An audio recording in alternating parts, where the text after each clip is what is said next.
The film begins with a young woman named Jody arriving at a convenience store alongside her boyfriend, Kevin. Suddenly, they pull out a gun, aim it at the cashier, and shout for him to empty the cash register.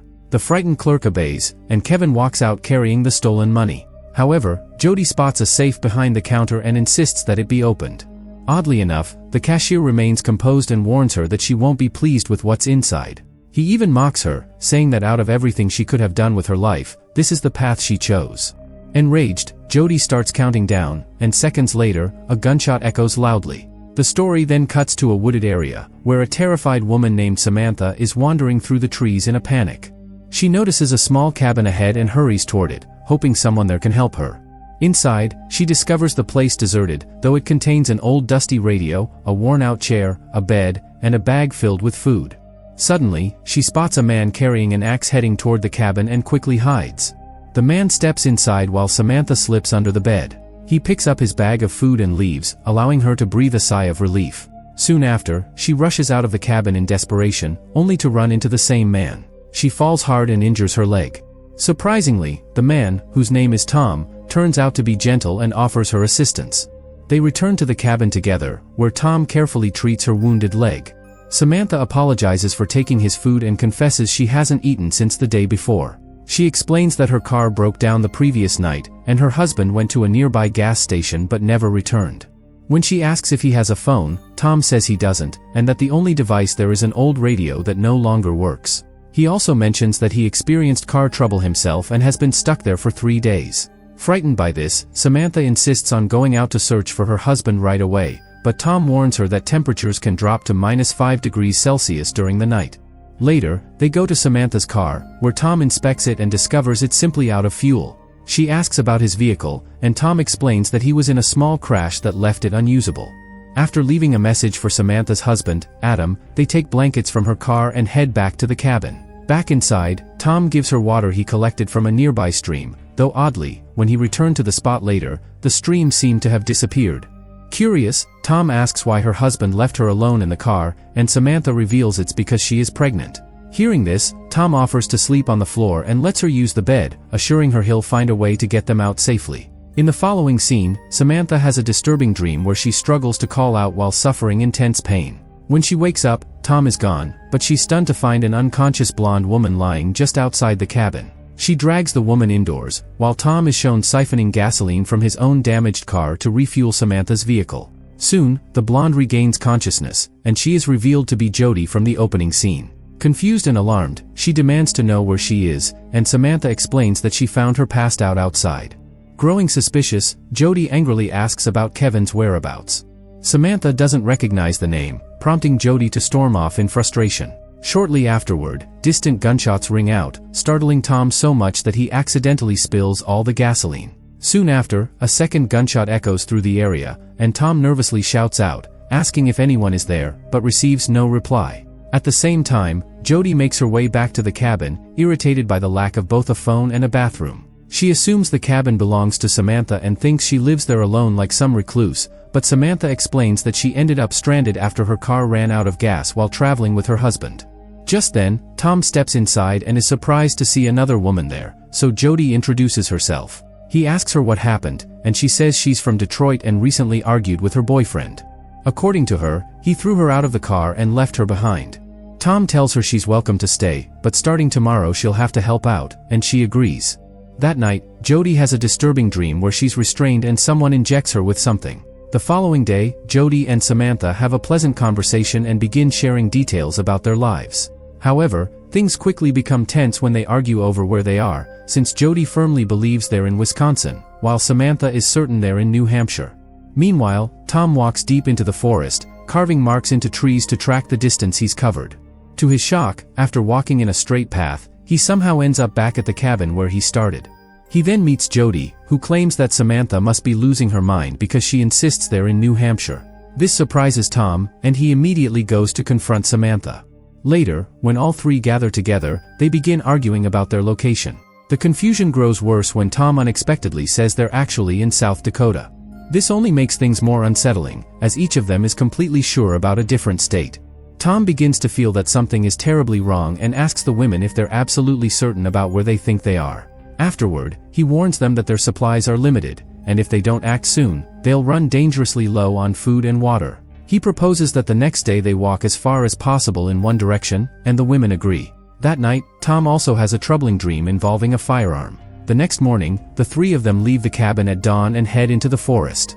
As they walk, Samantha and Jody talk, and Jody reveals she never knew her mother. Her mother died the day she was born, and she was raised by her grandparents instead. Suddenly, Jody trips over something and falls, and a bundle of cash spills out of her pocket. Shocked, Tom demands to know where she got so much money, but she casually says she earned it while working with her boyfriend. At that moment, Samantha notices a strange door built into the ground.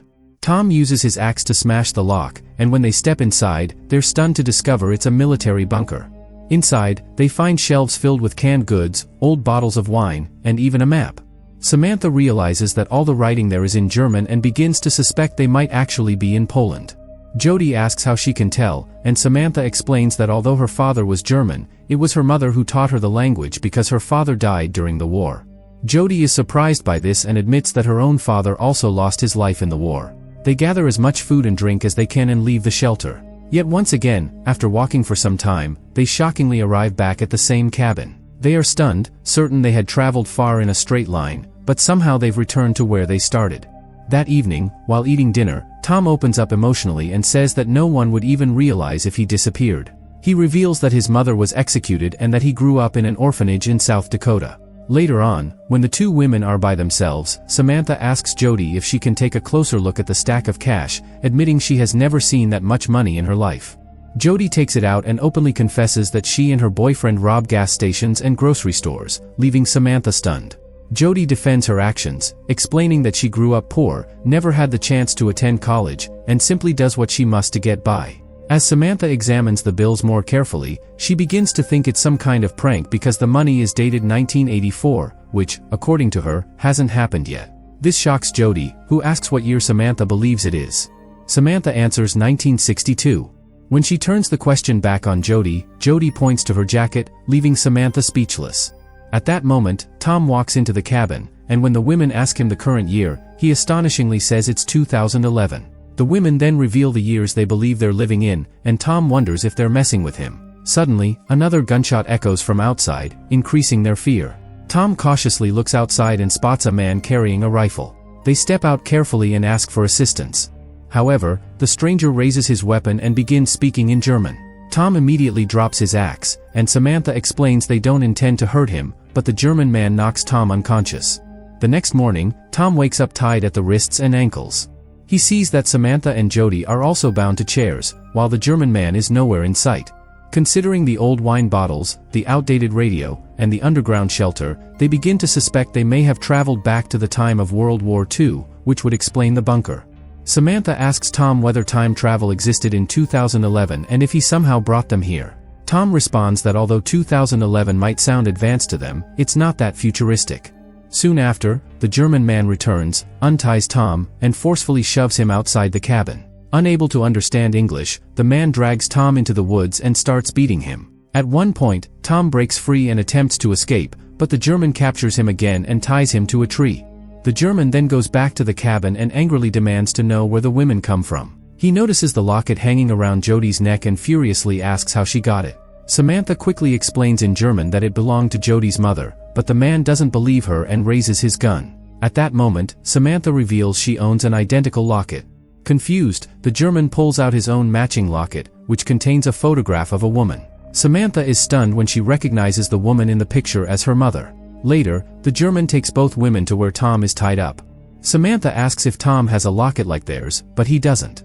As they try to understand what's happening, it's revealed that Tom has managed to free himself. The scene shifts back to the cabin, where the German man is now unconscious and tied up, while the other three stand there shaken. Samantha shockingly states that the woman in the locket is her mother, while Jody insists it's her grandmother. Samantha adds that her father's name was Hans Neumann, and after checking the German man's documents, they confirm it's the same name. When Samantha asks Jody for her date of birth, Jody says November 11, 1962, which happens to be the exact day Samantha's baby is expected.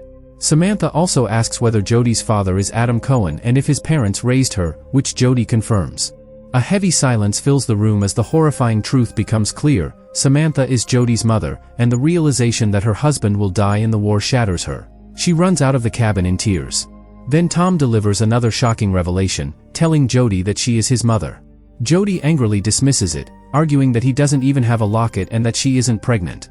Tom insists he did have the locket but didn't bring it with him. He explains that his mother was a criminal who robbed gas stations across the state, shot a cashier, and even killed his father, Kevin, which led to her arrest and eventual execution. The crushing weight of this truth overwhelms Jody, and she storms out of the cabin as well. The two women meet in the forest, where Samantha breaks down upon learning she will die during childbirth. She asks about Adam's fate, and Jody reveals that he will be killed while fighting in the Vietnam War, leaving her to grow up with Adam's parents. Jody also admits that her grandparents abused her and shows the scars from that abuse, which deeply devastates Samantha. Later on, Samantha walks up to her father and carefully tells him the entire story. She begins untying him, while Tom cautions her that Hans might still pose a threat, but Samantha explains that she is his daughter. She asks him to trust her, and he agrees. Sadly, the second he's released, Hans grabs his weapons and bolts out of the cabin. At that moment, Samantha remembers the nightmare she had earlier and tells both Jody and Tom about it. She explains that in her dream, she was giving birth alone at home while Adam was away at war, and the ambulance failed to arrive in time. Tom then admits he also had a disturbing dream about the priest who abused him, where he shot the priest and then turned the gun on himself. Jody reveals she dreamed about being executed for killing Kevin, meaning each of them saw their own death in their dreams. Tom points out that none of those events have happened yet, so there is still a chance to prevent them. They conclude that everything begins with Hans dying, so they decide to stop that from happening first. They head to the bunker to examine the map, and Samantha explains that her father died in an air raid in Wilan, Poland, the exact place they are now, and that today is the day it happens. Tom suggests that if Hans survives, his wife won't remarry, which means Samantha's mother would still be alive to take her to the hospital when she gives birth. That would allow Samantha to live, Jody to grow up into a better person instead of a criminal, and Tom to be raised by his real mother. They agree to hide Hans in the bunker when the bombing begins. Returning to the cabin, they find that Hans has managed to connect with someone through the radio. They try to warn him about the incoming attack, but he refuses to believe them and runs outside, determined to complete his mission. Tom attempts to stop him, and the two men get into a violent fight, during which chaos erupts. Taking advantage of the moment, Hans escapes, leaving Samantha and Tom to desperately care for the badly injured Jody. Tom panics, saying that if Jody dies, he will never be born. He runs off after Hans, while Samantha stays behind, doing everything she can to keep her daughter alive. After chasing him for some time, Tom finally catches up to Hans, who immediately tries to attack. They fight fiercely, and Hans once again breaks away, running in another direction. Tom realizes that no matter which way they go, they somehow end up back at the cabin, so he heads there. Soon, both men arrive back at the cabin, where Jody is barely alive. Hans fires at Tom, but Tom's body begins to fade slowly. Within moments, he completely disappears as Jody takes her final breath, since her death erases his existence. Witnessing this, Samantha angrily confronts Hans, blaming him for everything that has happened. But before they can argue further, several warplanes roar overhead, preparing to drop bombs. Samantha desperately begs her father to save himself, not only for his own sake, but for the future generations that depend on him. This time, he believes her. However, just as they rush toward the bunker, multiple bombs fall from the sky. During the chaos, Samantha hits her head against a rock and loses consciousness. Fortunately, Hans carries her into the shelter and manages to seal the door in time. Bombs continue striking the area, and as they explode, Hans notices Samantha's body flickering in and out before she vanishes completely.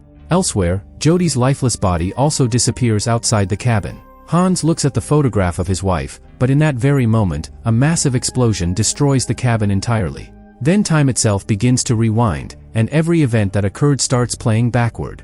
The scene shifts to 1985. We see Jody at the same convenience store from the beginning, but she looks completely different now, polished and elegant instead of rebellious.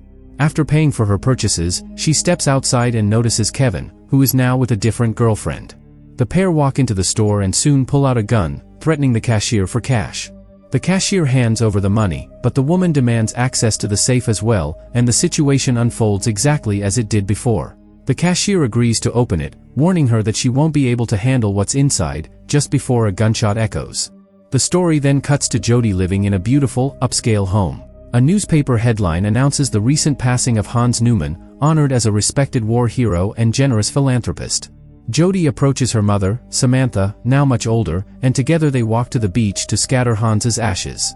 The film closes on a bittersweet note, suggesting that Tom may never exist in this new timeline, since he was the child of Jody and her criminal boyfriend, and their lives have now gone in completely different directions. If you enjoyed this story, make sure to subscribe for more movie recaps like this.